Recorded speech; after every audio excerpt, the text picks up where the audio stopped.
chat a little bit about the way that we frame things and how over time trauma has distorted the way that we see the world. And I really want to quantify this and qualify this and make it something that can actually help you along your journey, along your path as you are, going through the journey of life. So what do I mean by this?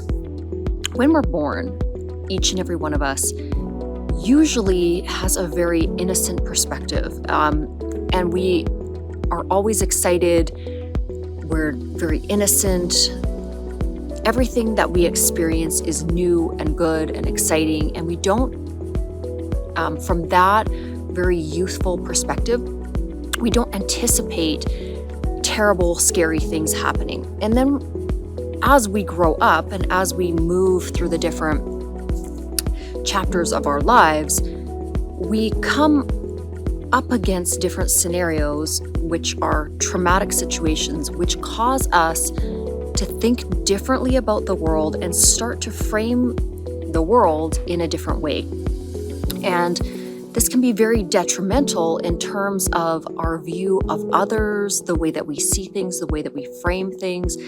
And these traumas basically distort our vision or our version of reality. And depending upon, again, your ability to move through these obstacles or move through the very traumatic experiences in your life will really make a huge impact in terms of how you are viewing your ability to manifest the life of your dreams, how you see yourself, how you see others.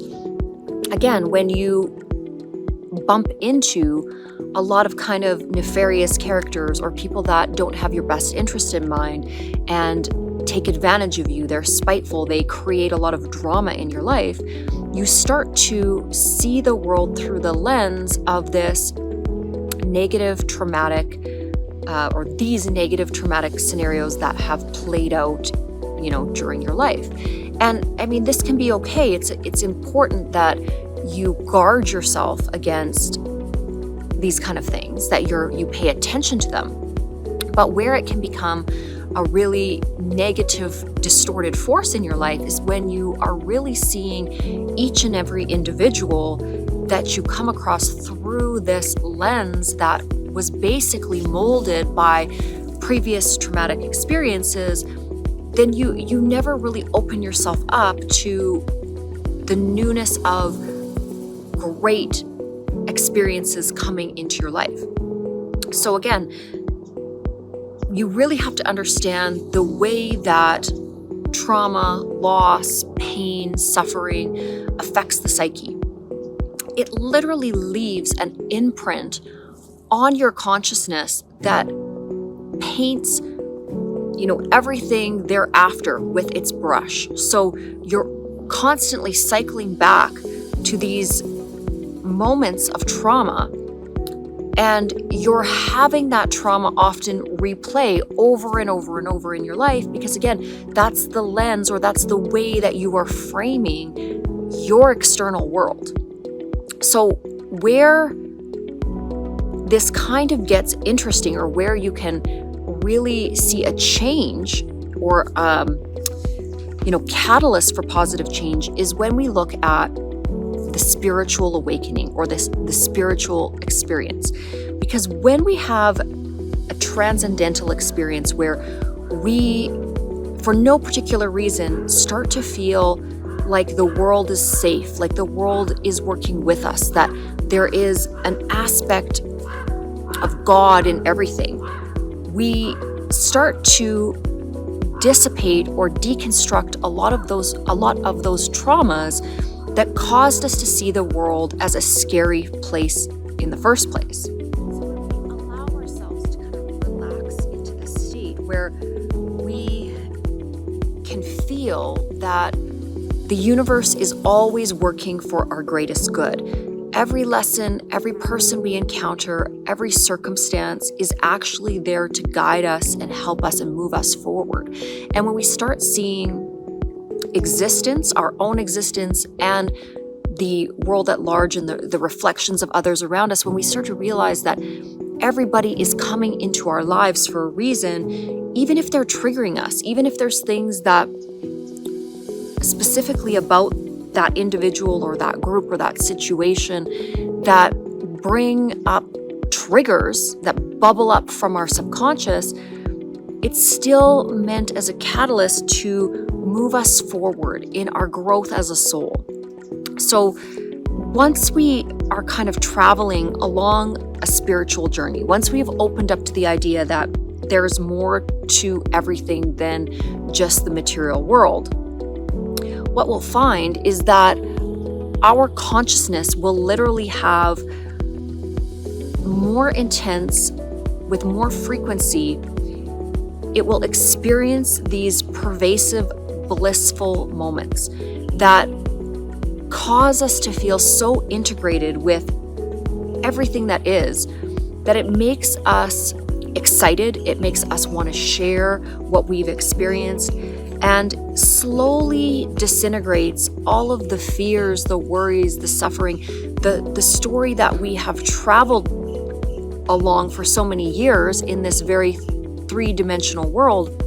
It moves us into the fourth and fifth dimensions, where again, creation and the experience of beingness is much more heightened. It's much more peaceful and graceful and just blissful. That's the best way that I can explain it. There's not worry. You don't even need to worry. Like that actual state of being it almost kind of ceases to exist, because you accept the fact that as a soul, you are never ending. You are on this eternal journey. And when you realize that, a lot of your fears are going to dissipate anyways, because you know that there is no end to the observer. The person behind all of this is always, not person's the wrong word, but the observer, the one that is before the thoughts, the one that is observing the filling up, the one that is the I, that is experiencing all that is.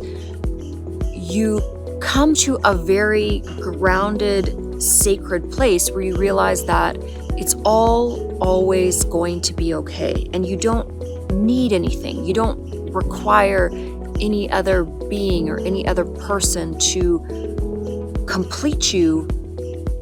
But in and of that, you also realize the enrichment that others bring to your experience. So you start to fall in love with all of the pieces of life. So whether it is the trees, the wind, your animals, your close family, the relationships that you make, the close bonds that you form, even, the beautiful greeter at the front doors of Walmart that just, makes you smile. You start to see the innate beauty in everything that exists. And it really,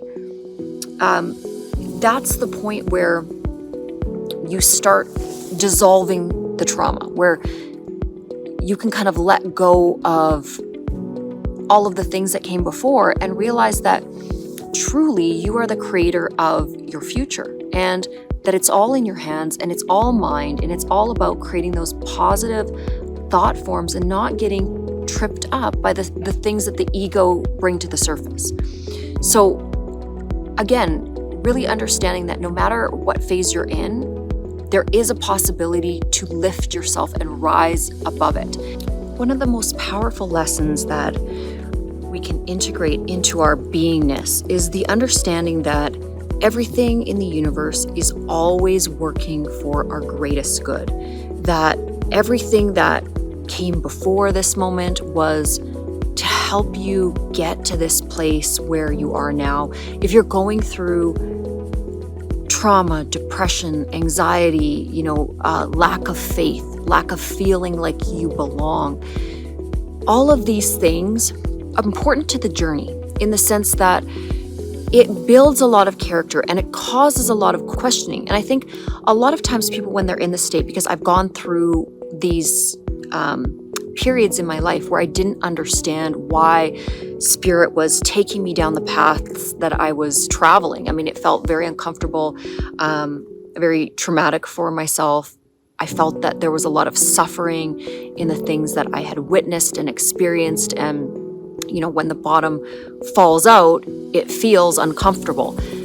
But what I've learned after getting through many of these tower moments in my life, what I've realized is that transformation that comes from those difficult moments is so powerful. It just changes the way you think, the way you are. It gives you so much compassion and gratitude because you've experienced the other side of the coin. You've experienced being on the wrong side of the tracks, things not working out in your favor.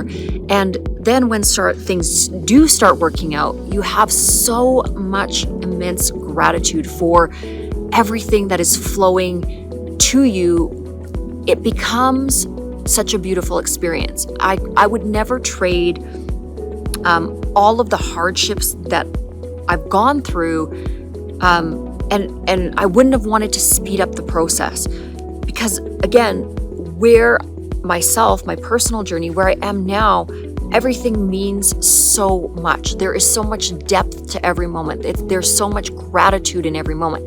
So we have to understand that the universe knows better than we do. We might want to impose our will on the unfoldment of things, but I always fall back on the wisdom now that spirit, the quantum field, knows what I need, knows what you need in each and every moment to discern the learning that is necessary for our soul's evolution, for our soul's growth. And anytime things seem confusing or like they're not lining up, instead of getting frustrated, for me, it's an opportunity to either create in a different direction. So it could be the universe signaling that you're not really on the right path. And not that that's a bad thing. It's just that signal to, take a left instead of going right.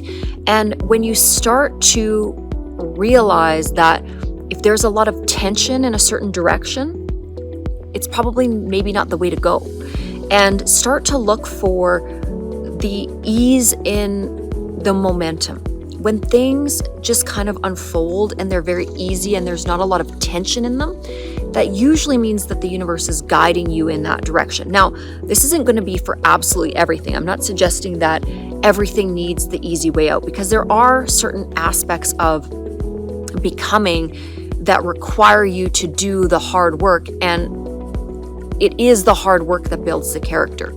But especially in relationships, or if you're, going through an experience and you just keep butting up against a brick wall with anything, like I said, in any kind of relationship, if it's just not happening easily, usually that's the universe saying, let it go, move into a vibration that feels more aligned to where you are, where you're getting your needs met, where things are unfolding in a blissful manner. Because remember, that is actually how life is supposed to be. It's supposed to be enjoyable.